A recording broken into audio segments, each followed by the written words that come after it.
think about what happened in this election and think about how it gears up for the midterms. There will be no presidential election in 2 years, which means people that support the president or president-elect or, commander-in-chief, whatever you call them, those people will probably not be as excited to go out and vote. After all, they've already got their man and their woman in office. They don't care as much. Who will be really excited to vote? Well, the 75 million people who feel that this election was a big farce.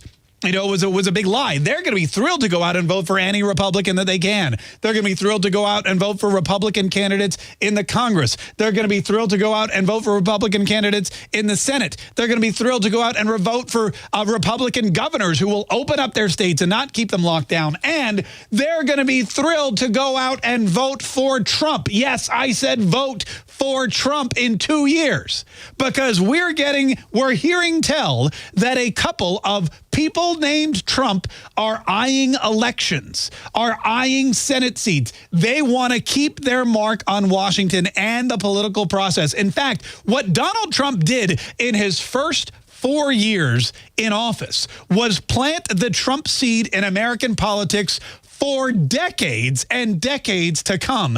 And there are not one but two reports of Trump children or children-in-law setting up for Senate runs in 2 years. And one of those Trump children-in-laws is Laura Trump, who we've spoken to on this show and who we should probably actually get back on. She's moved back with her husband, Eric Trump, another good friend of ours. They are in North Carolina, where there will be a Senate seat coming up for grabs in 2 years. And don't you think that all those disenfranchised Trump voters in North Carolina, a state that went red, don't you think that all those North Carolina voters who hate their Democrat governor, who's been keeping them locked down and keeping them out of work and out of school and out of church and just stomping all over, just stop, here's your constitutional rights, I'm stomping all over them. Don't you think they would be thrilled in 2 years to walk into their polling location or get their mail-in ballot or whatever and see that name Trump for Senate and put a little circle? Because if we want to keep America great, or at least North Carolina great,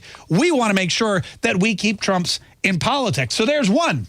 Where's the second one? Well, according to the Daily Mail, right here in the great state of Florida, right here in the Sunshine State, the state where Donald Trump has up and moved to from New York City all the way down here to sunny Florida. He is now a resident of the state of Florida. We have that in common too.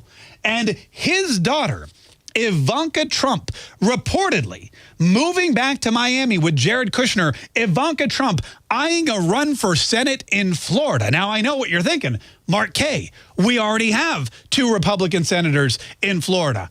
You're half right.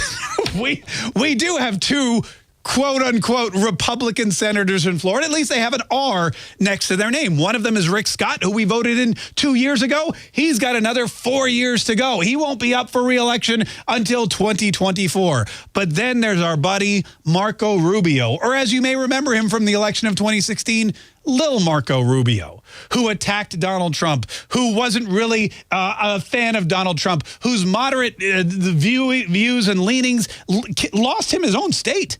When he dropped out the day after the Florida primary because he lost his home state of Florida to Donald Trump. And only after just getting browbeaten by the president did he come over to the dark side and realize that, yes, he needs to work in tandem with Donald Trump. He needs to make sure that he's on the president's side and working hard to make America great. Well, Lil Marco's seat is up for grabs. And Lil Marco isn't the most popular senator here in the state of Florida. And Ivanka Trump, in fact, anyone named Trump, as we know, as we saw from the electoral votes, or from the electoral votes that Florida cast yesterday, from the votes that came in on election night, Florida was red the entire night.